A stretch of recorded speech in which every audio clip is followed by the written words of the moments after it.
दोस्तों, सबसे पहले हम ये देखेंगे कि हमारा हाथ का ये हमने फ़ोटो बना दिया है। इसमें कौन कौन सी रेखा हैं, कौन कौन से पर्वत हैं, कौन सी उंगली कौन सी कहलाती है। तो सबसे पहले हम अंगूठे की बात करेंगे। ये हमारा अंगूठा है, जो शुक्र पर्वत इसके नीचे होता है। दूसरे नंबर पर ये हमारी तर्जनी उंगली कहलाती है।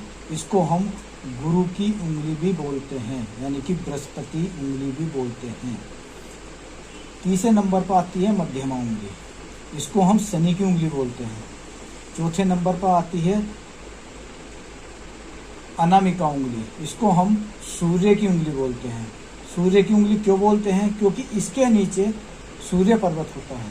इसको हम कनिष्का उंगली बोलते हैं और इसको बुध की उंगली भी हम बोलते हैं। तो हमारा सबसे पहले यहीं से बात कर लो। कनिष्का उंगली के नीचे का जो भाग होता है, ये उभरा हुआ, ये हमारा बुध पर्वत होता है।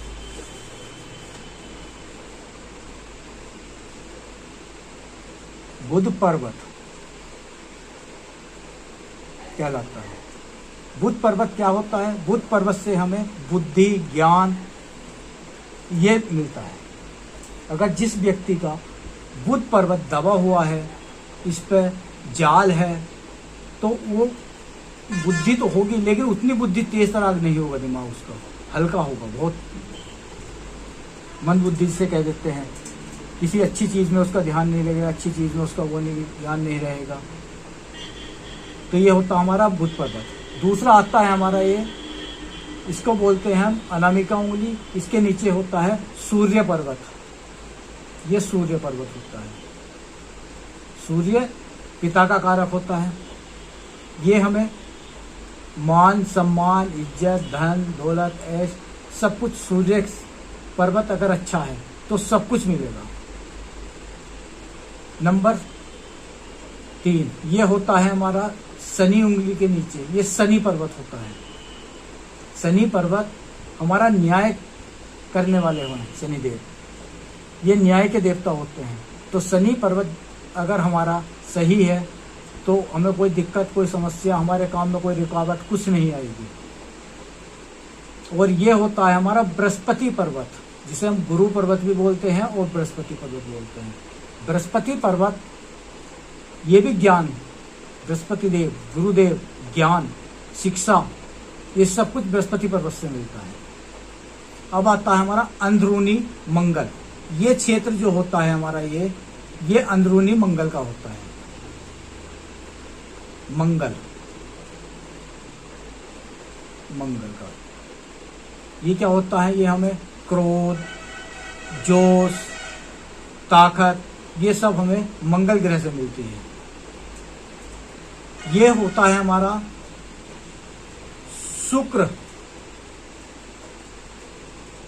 शुक्र ग्रह या शुक्र पर्वत। शुक्र पर्वत से हमें लग्जरी लाइफ, ऐश और गाड़ी, बंगला, स्वास्थ्य है, ये सब कुछ हमें शुक्र पर्वत से मिलती है। और इसके बाद हमारा ये आ जाता है चंद्र पर्वत। चंद्र पर्वत को हम स्त्री ग्रह है, इसे माता का कारक बोलते हैं। इससे हमें मन, हमारा मन क्या कहता है, मन से संबंधित होता है। मन विचलित होना, मन ये होना, ये। और ये जो होता है हमारा केतु, ये जो भाग होता है, ये हमारा केतु पर्वत का होता है। केतु का हस्तरेखा में उसमें ज़्यादा कुछ नहीं है, लेकिन ग्रह है, छिपा हुआ ग्रह है, तो इसलिए इसका केतु का होता है। ये होता है हमारा बीच का पोर्शन, ये राहु, ये केतु, ये चंद्र, ये वाला जो होता है, ये बुध पर्वत से नीचे ये होता है बाहरी मंगल। रोग, ये सब कुछ इससे होते हैं। ताकत, गुस्सा, ये सब बाहरी मंगल, अंदरूनी मंगल। ये शुक्र, ये हो गया हमारा गुरु, ये हो गया शनि, ये हो गया सूर्य, और ये हो गया बुध। ये तो हमने पर्वतों के बारे में कर लिया। अब हम आगे चलते हैं। अब हम कुछ रेखाओं के बारे में आपको बताएंगे, कौन सी रेखा कौन सी कहलाती है।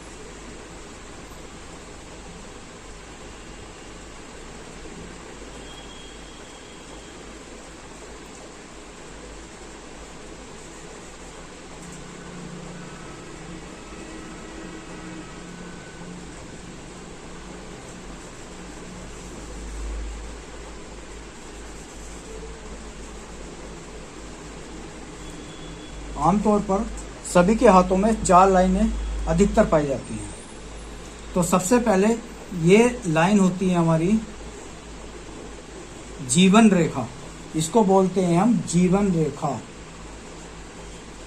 जीवन रेखा या लाइफ लाइन।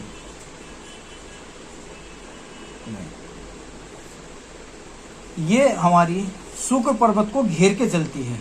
ये क्या हमारा शुक्र पर्वत इसको घेर के चलती है। ये अंगूठे के और तर्जनी उंगली के बीच से होती हुई हमारी मणिबंध तक नीचे तक कलाई तक पहुंचती है।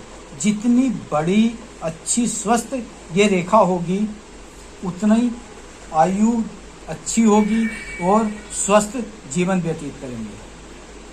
अगर जीवन रेखा गहरी होना और स्पष्ट होना, बिना टूटे फिटे होना, ये रेखा सबसे अच्छी मानी जाती है। लालिमा लिए हुए हो और अच्छी मानी जाती है। ऐसे लोग स्वस्थ रहते हैं, हृदय प्रेमी होते हैं, सौंदर्य की भावना उनके अंदर रहती है और उनका जीवन निरोग रहता है। अगर ये रेखा कटी फटी है, ये कट गई, यहाँ कोई कट लग गया, यहाँ कट लग गया, यहाँ कट लग गया, ये कट लग गया, अगर ये रेखा कटी पटी है या टूटी हुई है बीच में से, तो ये बहुत ही बुरी रेखा होती है। ऐसे व्यक्ति का जीवन दुखों से, तकलीफ से, चोट से, एक्सीडेंट से, ये तमाम उसके जीवन में आते रहते हैं। इसलिए जीवन रेखा का बिल्कुल साफ सुथरा लालिमा लिए होना जरूरी है। इसी से हम आयु की गणना करते हैं कि भाई आयु कितनी होगी, पूछते हैं कि हमारी आयु कितनी है, तो आयु की गणना करते हैं। यहाँ हम 0 आयु मानते हैं, 0 आयु से मानकर यहाँ 80 तक, आजकल 80 तक मानते हैं, पहले 100 तक मानते थे, अब 80 तक। तो उसी के अनुसार कर लेते हैं, इसके 8 बराबर भाग कर लेते हैं, जिस भाग के अंदर वो आए उसी हिसाब से कर लेते हैं कि आयु इतनी हुई। मान लिया यहाँ पहला भाग हमारा 10 का कर लिया, ये दूसरा 20 हो गई, ये 30 हो गई, ये 40 हो गई, ये 50 हो गई, ये 60 हो गई, ये 70 हो गई, 80 हो गई। इस तरीके से कर लेते हैं। जहाँ भी लाइन कटी हुई है वही आयु पर दुर्घटना, बीमारी का संकेत देती है। अगर ये रेखा, अगर जीवन रेखा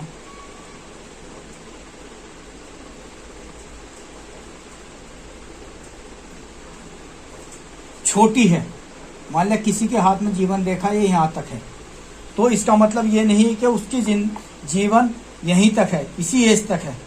उसके दूसरे हाथ की जीवन रेखा भी देखी जाएगी। दोनों रेखाओं को देखकर, हृदय रेखा को देखकर, मस्तिष्क रेखा को देखकर तब प्रेडिक्शन किया जाएगा कि आयु कितनी है। अब नंबर 2 पर हमारी आती है मस्तिष्क रेखा। मस्तिष्क रेखा हमारे कई प्रकार की होती है। हर आदमी के हाथ में, हर व्यक्ति के हाथ में अलग अलग मस्तिष्क लाइनें होती हैं। किसी की मस्तिष्क लाइन जीवन रेखा से सट के चलती है। ये अगर जीवन रेखा से सट के किसी व्यक्ति के हाथ में मस्तिष्क लाइन चलती है, ये मस्तिष्क लाइन यानी कि माइंड की लाइन चलती है, ये लाइन, वो लाइन सबसे अच्छी मानी जाती है। ऐसे व्यक्ति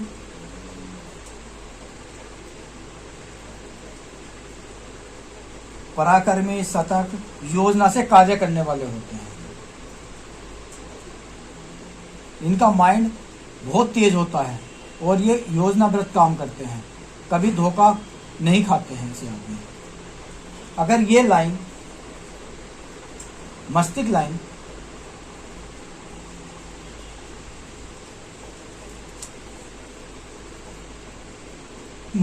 जीवन रेखा से ऊपर है, ये इस तरीके से है, ये हमारी जीवन रेखा हो गई, ये मस्तिष्क लाइन इतनी दूरी पर है, दोनों अलग अलग हैं, तो ऐसे व्यक्ति क्रोधी होते हैं, किसी के दबाव में कोई कार्य नहीं करते हैं, स्वतंत्र माइंड के होते हैं, गुस्सा बहुत जल्दी आता है, चिड़चिड़े होते हैं। ये अगर ये लाइन, मस्तिष्क लाइन नंबर 3 जीवन रेखा को काटती हुई ऐसे जाए, ये सबसे दुर्भाग्यपूर्ण लाइन होती है।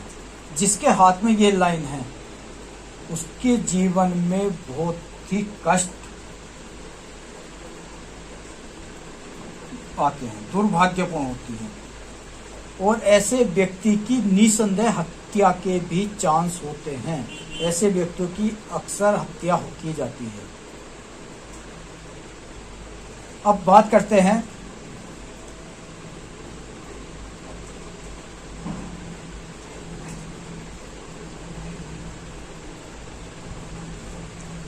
हृदय लाइन की।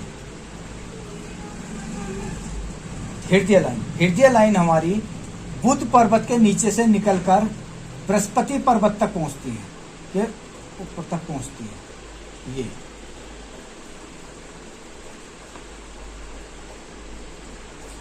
जिसके हाथ में ये रेखा लालिमा लिए हो, सुरख एकदम क्लीन, साफ सुथरी, बिना कटी फिटी हो, बिल्कुल दोष, कोई भी दोष ना हो, ऐसे व्यक्ति की रेखा बहुत ही अच्छे हृदय वाला होगा, प्यार करने वाला होगा, मित्रता करने वाला होगा। ये सारे गुण ऐसे व्यक्तियों में पाए जाते हैं। स्वार्थ कुछ नहीं होता है, मान लो किसी स्वार्थ के साथ न किसी से मित्रता करेंगे, ऐसा कुछ नहीं। ये निस्वार्थ मित्रता करते हैं।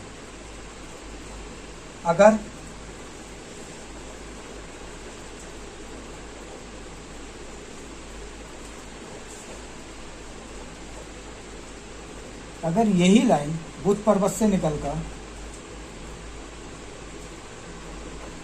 यहां से निकलकर ये यहां जाती है, ये बृहस्पति और शनि के बीच में जाती है,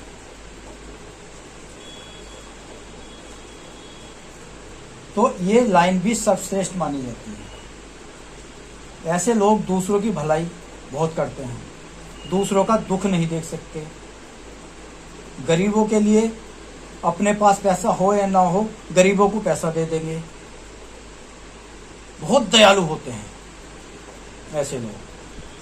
अब बात करते हैं ये लाइन, अगर ये शनि पर्वत तक, ये हमारा क्या है शनि पर्वत, यहां तक जाती है,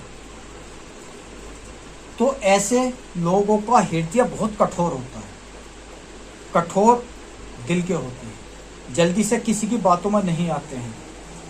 ये अधिकतर कोई भी काम करेंगे पहले अपना स्वार्थ देखेंगे कि अगर इसमें मेरा स्वार्थ है तभी मैं इससे दोस्ती करूं, इसे पैसा दूं या इससे पैसा दूं। बिना स्वार्थ के ये कोई काम नहीं करते। इनका दिल कठोर होता है, जल्दी से पिघलता नहीं है।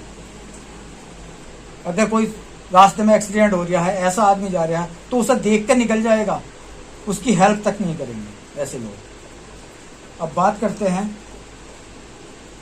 अगर ये सूर्य लाइन तक इतनी छोटी हो, हृदय लाइन, हार्ट लाइन इतनी छोटी हो, सूर्य पर्वत तक हो, अगर सूर्य पर्वत तक ये है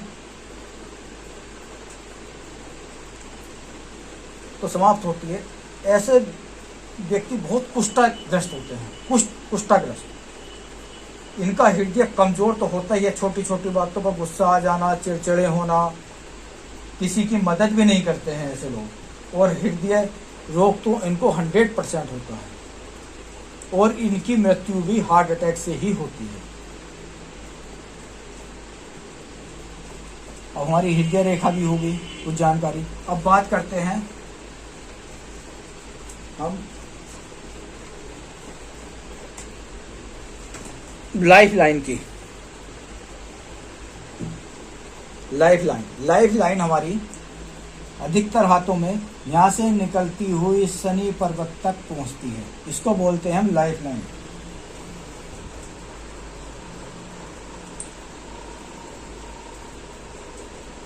अगर किसी के हाथ में इस तरीके की लाइन है, यदि भाग्य रेखा मणिबंध से निकलकर शनि पर्वत तक पहुंच जाती है, यानी कि मिडिल फिंगर तक पहुंच जाती है, तो ये योग अशुभ योग दर्शाता है, यानी कि यहां तक पहुंच गई। ऐसे व्यक्ति खुद की गलतियों से ही नुकसान उठाते हैं। करने तो चले अच्छा, लेकिन गलती ऐसी कर जाएंगे उन्हें नुकसान हो जाएगा।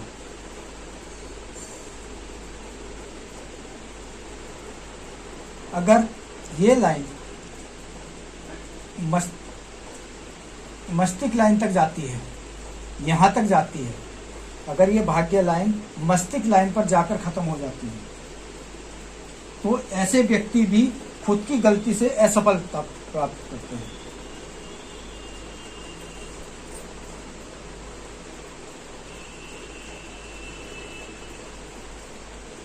और अगर ये लाइन शुक्र पर्वत यानी कि लाइफ लाइन से निकलकर जाती है, ये लाइफ लाइन से निकलकर जीवन रेखा से निकलकर शनि पर्वत तक मिडिल फिंगर तक जाती है, तो ऐसे व्यक्ति को अपनी पूरी लाइफ में कोई ना कोई कलंक तो लगना 100% है। कलंक का, अपमान का, ये तो झेलना पड़ेगा ही।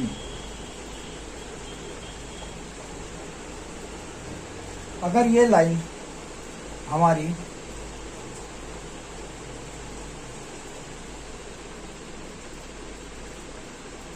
इस तरीके से है,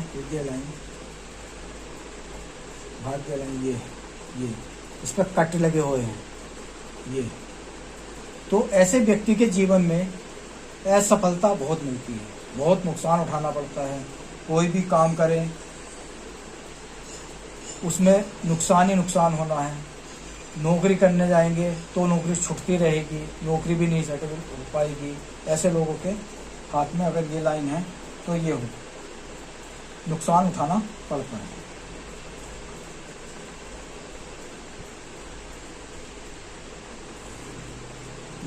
ये लाइन जितनी हमारी भाग्य रेखा साफ सुथरी होगी, बारीक होगी, उतना अच्छा। अगर इस भाग्य रेखा से यहाँ आके हृदय लाइन के ऊपर आके 2 शाखाएं में होगी, तो व्यक्ति के 2 कामों से इनकम सोर्स होंगे। ये बहुत शुभ होती है। जिसके हाथों में 2 हो जाए, 3 हो जाए, त्रिशूल बन जाए तो और भी ज्यादा अच्छा होता है। 2 मुखी बहुत अच्छी होती है।